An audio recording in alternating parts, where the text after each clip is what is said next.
कई दिनों की लुका छिपी के बाद गैंगस्टर विकास दुबे सलाखों के पीछे।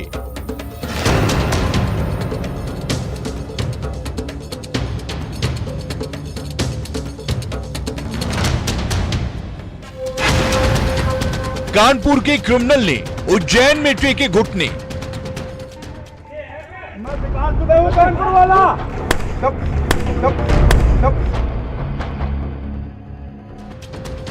विकास दुबे मामले ने खड़े किए कई सवाल।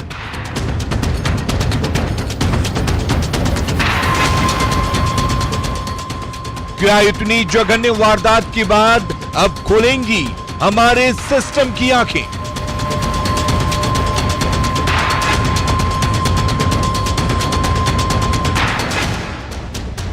क्या माफिया को सरपरस्ती देने से तौबा करेगी सियासत?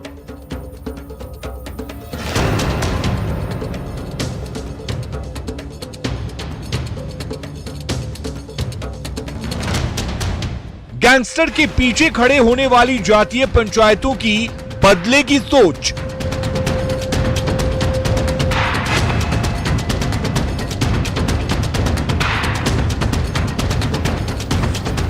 पुलिस को अपने घर के भेदियों का खतरा अब आएगा समझ में।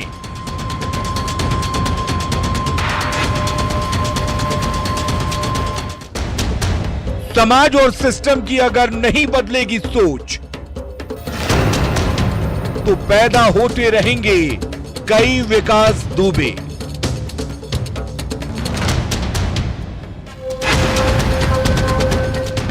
Eye opener.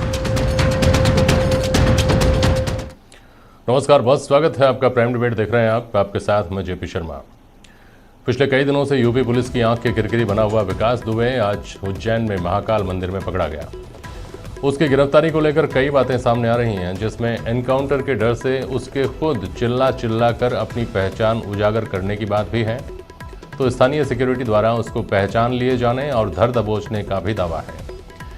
माफिया विकास कानपुर से चलकर फरीदाबाद, ग्वालियर, बारां, झालावाड़ होते हुए उज्जैन पहुंचा, ये बताया जा रहा है। दुबे की गिरफ्तारी होने के बाद ये मामला कई सवाल खड़े करता है। जैसा आपने अभी सुना, ये मामला सियासत के लिए भी और समाज के लिए भी सबक हो सकता है। तजुर्बेकार लोग कहते हैं कि जुर्म की जड़ें सियासत के खाद पानी के बिना आसानी से नहीं पनपती, और जब वो पनप जाती हैं तो जातीय समर्थन उसके लिए छतरी का काम करता है।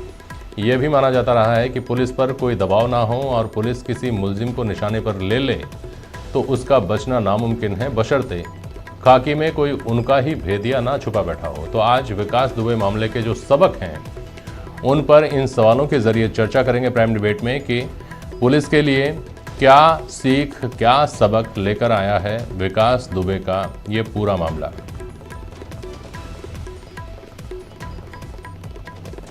वैसे तो इस तरह के कई मामले सामने आ चुके हैं, लेकिन ये एक और मामला सामने आने के बाद क्या माफिया को सरपरस्ती देने से तौबा करेगी सियासत?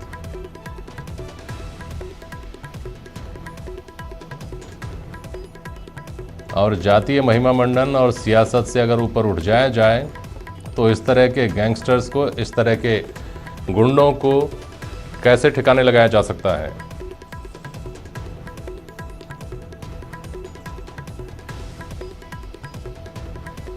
हमारे साथ प्राइम डिबेट में आज कांग्रेस प्रवक्ता सुरेश चौधरी साहब हैं, पूर्व मंत्री और भाजपा विधायक वासुदेव देवनानी जी हैं, महेंद्र चौधरी जी हैं, आप रिटायर्ड आईपीएस हैं, महानिरीक्षक से आप रिटायर हुए हैं, और श्याम सुंदर शर्मा जी भी हैं, वरिष्ठ पत्रकार हमारे साथ। बहुत स्वागत करता हूं मैं आप सभी का।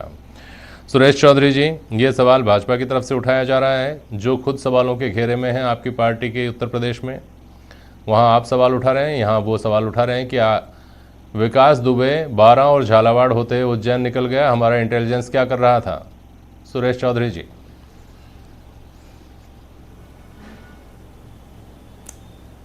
पहले तो जेपी शर्मा जी, मैं जो यूपी पुलिस के जितने अधिकारी और जवान शहीद हुए, विकास दुबे द्वारा उनका जो मर्डर हुआ, हत्या की गई, उन सब परिवारों को, उनको सबको श्रद्धांजलि अर्पित करता हूं जी।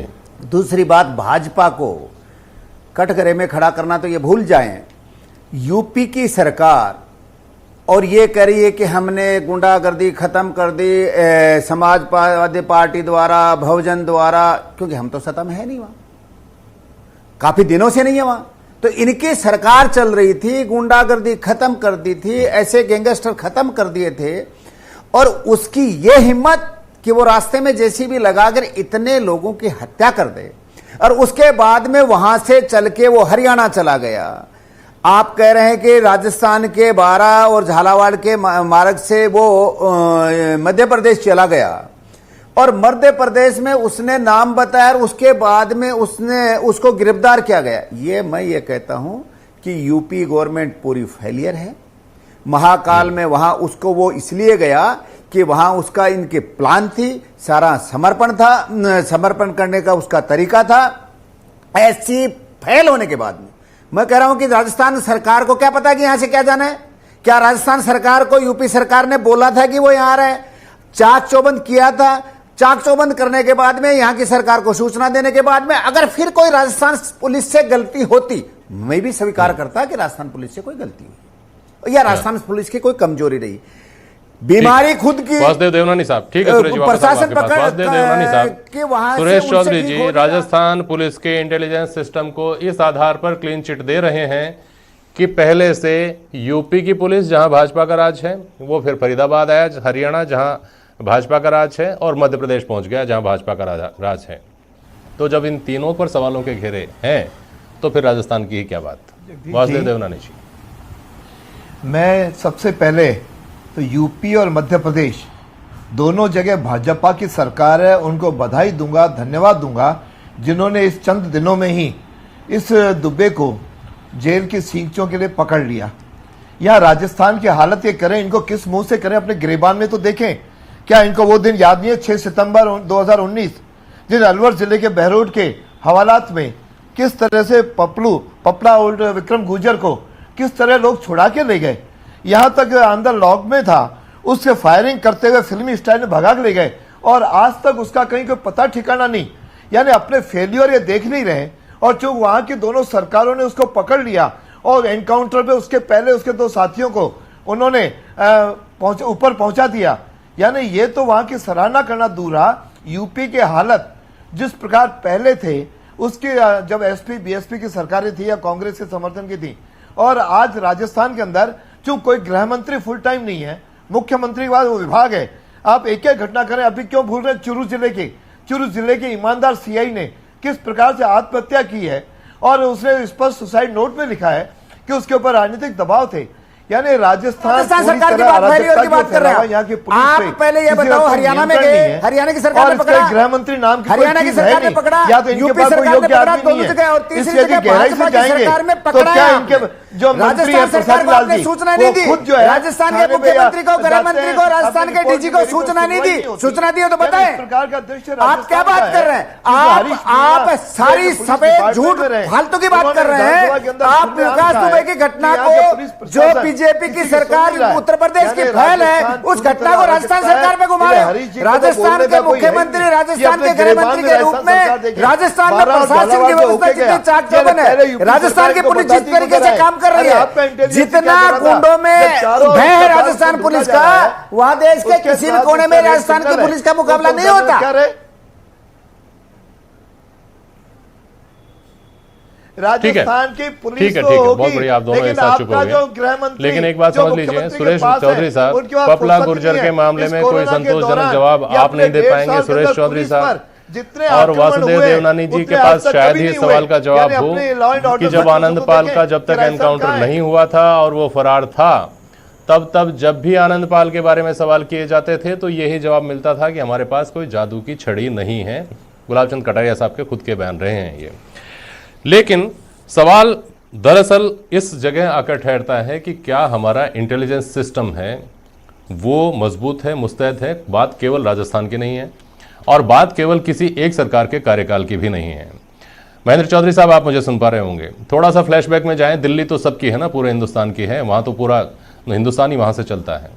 दिल्ली के दंगों को लेकर इंटेलिजेंस का फेल्योर एक सबसे बड़ा कारण सामने आया था कि दिल्ली के दंगे इसलिए हुए। उससे पहले चलते जाइए, अलग अलग राज्यों में अलग अलग तरह की बड़ी बड़ी घटनाएं देखने को मिलेंगी, जहां आकर बात यहां ठहरती है कि खुफिया तंत्र पहले सजग नहीं कर पाया, सचेत नहीं कर पाया, इस वजह से ये घटना सामने आई। तो क्या इंटेलिजेंस सिस्टम का एक दूसरे पर राजनीतिक आरोप मढ़ना अलग बात है, लेकिन इंटेलिजेंस सिस्टम को नए जमाने के साथ, नई तकनीकों के साथ अपडेट नहीं कर पाना क्या एक चिंता की बात नहीं है? महेंद्र चौधरी जी।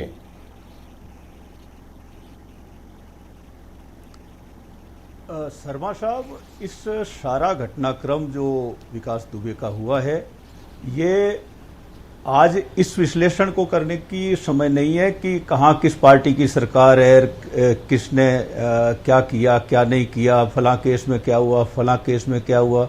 सोचने की बात यह है कि हमें इस पूरे केस को, इस एक अपराधी किस तरह से राजनीतिक सह, पुलिस व्यवस्था की खामियां और न्याय व्यवस्था की खामियां, इनको लेके सीढ़ी दर सीढ़ी चढ़ता हुआ वहां पहुंच गया कि वो उसने अपराध की पराकाष्ठा तक वो पहुंच गया।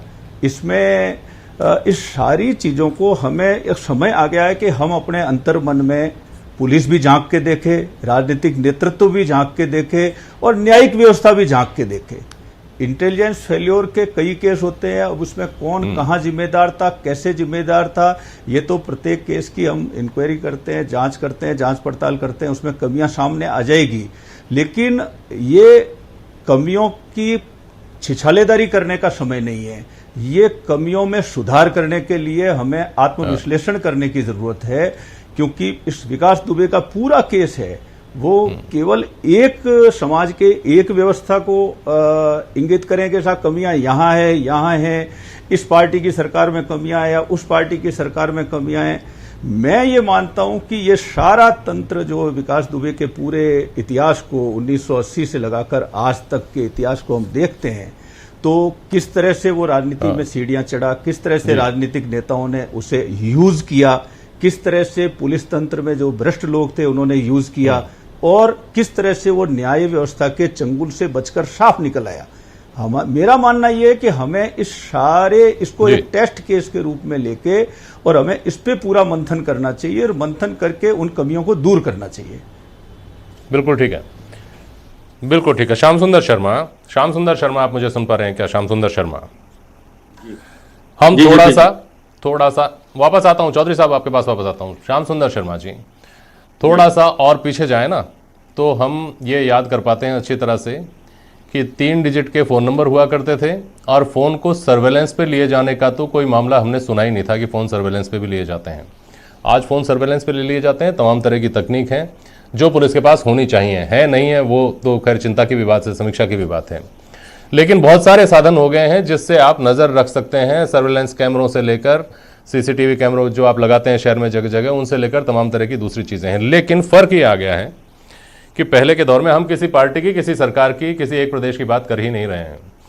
फ़र्क ये आ गया है कि एक दौर में शहर में, गांव में कोई गिरोह आ जाता था तो पुलिस के जो मुखबिर हुआ करते थे वो पुलिस तक सूचना पहुंचाते थे। पुलिस का जो खुफिया तंत्र हुआ था उसको पता हुआ करता था, उसको पता चल जाता था कि फला गैंग शहर में इस गैंग की एंट्री हो चुकी। उसके बाद हम अक्सर देखा करते थे कि पुलिस को कामयाबी मिलती थी ऐसे गिरोहों को धर दबोचने में। अब तकनीक ज़्यादा है, दुर्भाग्य से अपराधियों के पास ज़्यादा एडवांस टेक्निक्स हैं, पुलिस के पास कम एडवांस टेक्निक्स हैं। पुलिस वाले उतने फ्रेंडली नहीं हैं, उतने टेक्नोसेवी नहीं हैं। ये बातें क्या चिंता पैदा नहीं करती हैं श्याम सुंदर शर्मा? देखिए जेपी शर्मा जी, जिस प्रकार का शासन तंत्र और जातिवाद अपराधीकरण में परिवर्तित हो गया है वो बहुत चिंता का विषय है। हम राजस्थान की बात करें, चाहे जातिवाद पर आता हूँ, पहले हम इंटेलिजेंस की बात कर रहे हैं श्याम सुंदर जी। देखिए गुप्तचर एजेंसियों का तो फेलियर हर जगह रहता है, क्योंकि समय रहते हुए सूचना तंत्र आगे देखिए संचार क्रांति के बाद हमारे पुलिस के सूचना तंत्र इतने हावी नहीं होते जितने कि अपराधी को अपराध करके वो निकल जाते हैं, उसके बाद वो पुलिस पे रहते हैं। अब राजस्थान के बारे में देखिएगा, राजस्थान आज की बात नहीं है, हम तो आपको देखिएगा पुराना इतिहास अगर याद करें राजस्थान का, धारिया एनकाउंटर की बात करें या फिर सरोवुद्दीन एनकाउंटर की बात करें या फिर आनंदपाल एनकाउंटर की बात करें या न्यागली वाले जो बीजेपी प्रत्याशी थे उसकी हत्या की बात करें, या सिनोदिया जी के बेटे की हत्या की बात करें, तो यहाँ हत्याएं हुई, अपराध हुए, और आप देखिएगा कि हाँ जी। अजमेर, जोधपुर, कोटा और आपके भरतपुर, बीकानेर, इन सब जेलों में जिस प्रकार का अपराधीकरण हो गया था, जिस प्रकार का तंत्र अपराधियों ने उत्पादित कर लिया था, और हमारे शासन देखता रहा था, और घटनाएं होती रहती थी, और हर सरकार कहती थी कि हम अपराधियों को तत्काल पकड़ लेंगे, सब कुछ करेंगे, लेकिन पकड़ में नहीं आते थे। और हम हमेशा कहते हैं कि हमारा तंत्र जिस प्रकार से मजबूत होना चाहिए। आप पिछले दिनों भी देख लीजिए, पपला गुजर की घटना हाँ होने जी। के बाद वो फरार हो गया और आज तक उसको पकड़ नहीं पाए। बाकी सारी बातें सही है, लेकिन हम अपराधीकरण को रोकने के लिए प्रभावी ढंग से जिस प्रकार से शिक्षा तंत्र और हमारा होना चाहिए, वो नहीं बन पा रहा। हम पुलिस की नफरी को जिस प्रकार से बढ़ाया जाना चाहिए, नहीं बढ़ा, और क्योंकि हमारे पास जबकि चुनौती ये है, बिल्कुल सही बात है, और जबकि चुनौती ये है कि नए दौर के साथ साथ आपको अपडेट होना पड़ेगा, खास तौर पर तकनीक के मोर्चे पर बहुत अपडेट होना पड़ेगा। मैं वापस अपने जो पॉलिटिकल साथी बैठे हैं पैनल में उनके पास जाता हूँ। वासुदेव देवनानी साहब, क्या विकास दुबे का ये प्रकरण राजनीतिज्ञों को, राजनीतिक पार्टियों को ये सबक नहीं देता कि वो अपने छोटे मोटे काम साधने के लिए ऐसे लोगों का इस्तेमाल जब कर रहे होते हैं तो वो इस खतरे से नावाकिफ़ होते हैं कि ये आगे चलकर हमको शर्मिंदा कर सकता है। कम से कम अब इस मामले में सोचना चाहिए, कम से कम अब तो इस बात की एहतियात बरतनी चाहिए कि छोटे मोटे काम जिनके बारे में मैं कह रहा हूँ, आप समझते हैं अच्छी तरह से, उनसे बचें। ना हो तो कोई बात नहीं, चुनाव हार जाएंगे कोई बात नहीं, किसी दूसरे को अगर टारगेट करना है और लोगों का इस्तेमाल होता है राजनीति में, सब जानते हैं। और ये किसी एक दल की बात नहीं कर रहा हूँ मैं, सभी दलों को क्या इस बारे में समझने की जरूरत नहीं है? देवनानी साहब जी, निश्चित रूप से मेरा ये मानना है कि पुलिस प्रशासन को या कानून व्यवस्था में कहीं भी जाति, जैसे श्याम जी कह रहे थे, वास्तव में जाति और अपराधीकरण, इसके प्रति एक समान रूप से विचार बनना चाहिए। अपराधी अपराधी है, वो किसी न जाति का होता है न किसी राजनीतिक विचारधारा का होता है। इसलिए सब लोग मिलकर के यदि ये मंशा बनाएंगे, लेकिन उससे सबसे पहले जो मैं मानता हूं कि राजनीतिक इच्छा शक्ति, जो नेता होता है या गृह मंत्री होता है या प्रदेश का नेतृत्व कर रहा होता है या देश का नेतृत्व कर रहा होता है, उसकी राजनीतिक इच्छा शक्ति जब तक अच्छी नहीं होगी और साथ में उसका जो तंत्र है वह विकसित, चाहे वो इंटेलिजेंसिया हो या दूसरा हो, तीसरा इनके पास अपराधियों की तुलना में अच्छे उपकरण हो। जैसे मैं आपको उदाहरण दूं कि जितने हाई सिक्योरिटी जेल अजमेर में है, वहां पे जब भी कभी जांच होती है, इतने हाई सिक्योरिटी जहां पे इस तरह के हिस्ट्री शीटर्स रहते हैं, उनके पास मोबाइल बार बार मिलते हैं। तो आखिर व्यवस्था नाम की कोई चीज तो होगी। आज पकड़े गए मोबाइल, आपने अगली बार तो न पहुंचे, तो कहीं ना कहीं जो प्रशासन है, उससे पहले भी मिलते थे, अब आगे भी कहीं मिलते जो रहेंगे। जेलों के ऊपर लगाए या पुलिस प्रशासन में जब भी नियुक्तियां हो, चाहे उसका सिलेक्शन हो, निश्चित रूप से उसके कड़ाई से, उसकी निष्पक्षता हो, उसके ड्यूटी के प्रति कमिटमेंट हो, ताकि अपराधी के प्रति सबका एक प्रकार का सोच हो। इसकी आज आवश्यकता है। ये ठीक है, राजनीति में अब महेंद्र चौधरी कुछ कहेंगे, मैं कुछ कहूंगा, इस पर सारे यदि देखेंगे तो निश्चित रूप से हर समय इन अपराधियों की कहीं ना कहीं सांठ-गांठ कहीं राजनीतिक क्षेत्र में आती है, कहीं पैसे के बल पर आती है। बिल्कुल सही बात है। और चलिए, आपने बहुत साफ हुए के साथ ये कहा कम से कम कि आप कुछ कहेंगे, ये कुछ कहेंगे, और ये कुछ कहने का सिलसिला है, यही उत्तर प्रदेश में देखने को मिल रहा है, दिलचस्प सिलसिला जी। इस प्रकार का ये चीजें ठीक करने की आवश्यकता है। इसके राजनीतिक इच्छा शक्ति हो, और मैं सोचता हूँ उसमें मैन पावर भी। जैसे राजस्थान का तो मैंने पहले भी आपसे निवेदन किया कि कम से कम एक पूर्णकालीन गृह मंत्री की आवश्यकता राजस्थान को है, और उस आधार पर फिर पुलिस प्रशासन को पूरी तरह ऑटोनॉमी हो कि वह अपने अच्छे उपकरण खरीद सके, अच्छे वहां पे प्रशासन कर सके। आपके पास जो पूर्णकालिक गृह मंत्री थे, उनको लेकर विपक्ष को पूरे 5 साल शिकायत रही कि वो सिर्फ नाम के गृह मंत्री हैं। ऐसा ही गृह मंत्री चाहिए आपको या कुछ और मांग है आपकी? खैर, सुरेश चौधरी जी, राजस्थान को विकास दुबे नाम का जो कलंक है उसको लेकर आ रहा हूँ सुरेश चौधरी जी आपके पास। विकास दुबे नाम का जो कलंक है, सुनिए तो, अरे सुनिए सुरेश चौधरी जी, अब मैं जो सवाल कर रहा हूँ उसका जवाब दीजिए। अरे ठीक है, हाँ, वो सवाल कर चुका हूं, आप तो मेरे सवाल का जवाब दीजिए। विकास दुबे पकड़ा गया, अखिलेश यादव ये कहते हैं कि वो गिरफ्तार हुआ है या उसने सरेंडर किया है। मायावती खामोश हैं, 15 साल तक वो उसका आदमी रहा, वो चुप्पी साध कर बैठी हुई हैं। आपकी पार्टी कहती है कि सरकार के साथ फिक्सिंग है, इसलिए वहां जाकर सरेंडर करवा दिया। कम से कम गैंगस्टर्स के मामले में जो हमारे समाज को दीमक की तरह चाट रहे हैं, इनके मामले में तो राजनीति से परे बात होनी चाहिए सुरेश चौधरी जी, और राजनीति को इनसे परे भी हो जाना चाहिए। चौधरी साहब।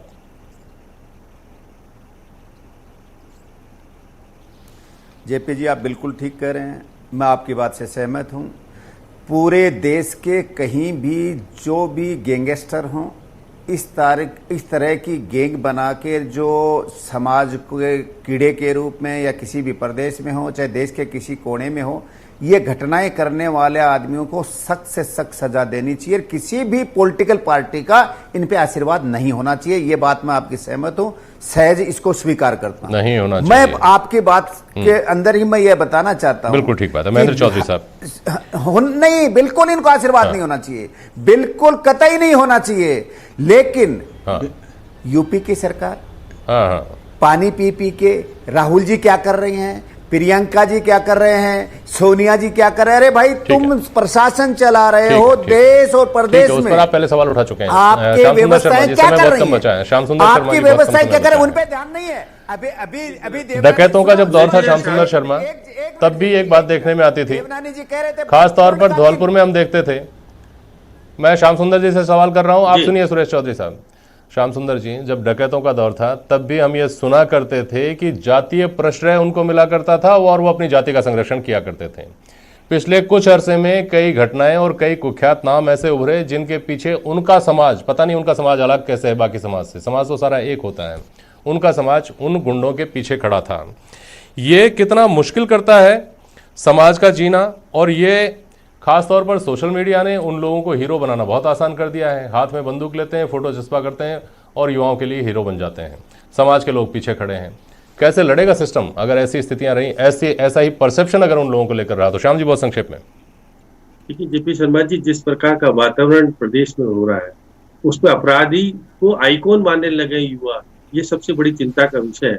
हमको किसी अपराधी तो अपराधी होता है, सामाजिक रूप से उसको श्रेय देने का अधिकार, इसको कहना कि वो उसके साथ अन्याय हुआ, ये हुआ है, ये सारी बातें होती ही ठीक नहीं है। हमारे मुख्यमंत्री जी बार बार कहते हैं अपराधी अपराधी है, उसके खिलाफ कार्रवाई होनी चाहिए, लेकिन जिस कठोरता से कार्रवाई की जानी चाहिए, प्रशासनिक व्यवस्था उस प्रकार से हो नहीं पाती। इसलिए मैं बार बार कहता हूँ, जैसे अभी सुरेश जी कह रहे थे या देवनानी जी कह रहे थे, चाहे मुख्यमंत्री वसुंधरा राजे रही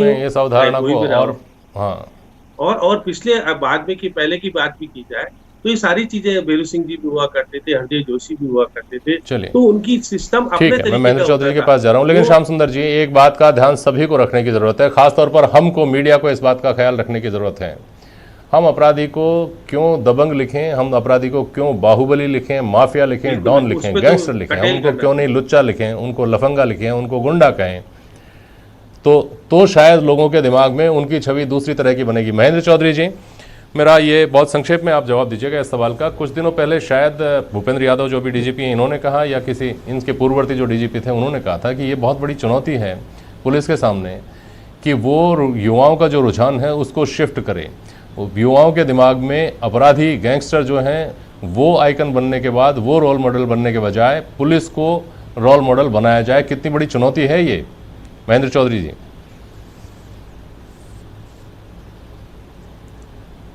निश्चित रूप से ये बहुत बड़ी चुनौती है, और इसमें पुलिस को केवल अकेली पुलिस है वो इस व्यवस्था को लागू कर पाएगी, ये तभी संभव है जब हम मेरा स्पष्ट रूप से ये कहना है कि हम क्या पुलिस के हाथ में वो सब कुछ दे रहे हैं, क्या हम पुलिस की पोस्टिंग प्रणाली में, पोस्टिंग के सिस्टम में, पुलिस के डे टू डे वर्किंग के सिस्टम में, जो एक हम सब जानते हैं, बहुत वरिष्ठ राजनीतिक नेतृत्व आज हमारे साथ इस बहस में मौजूद हैं, हम सब अपने अंतर्मन में झांक के देखें कि क्या हम पुलिस को उस तरह से खुली छूट से अपराधियों पर नियंत्रण करने के लिए, अपराधियों के खिलाफ कठोर कार्रवाई करने के लिए और वो सब साधन प्रदान कर रहे हैं, वो सब व्यवस्था प्रदान कर रहे हैं। ये जिस दिन हो जाएगा और काम करने वाले अधिकारी, पोस्टिंग सिस्टम हमारा ऐसा रहेगा कि काम करने वाले को काम करने की छूट रहेगी,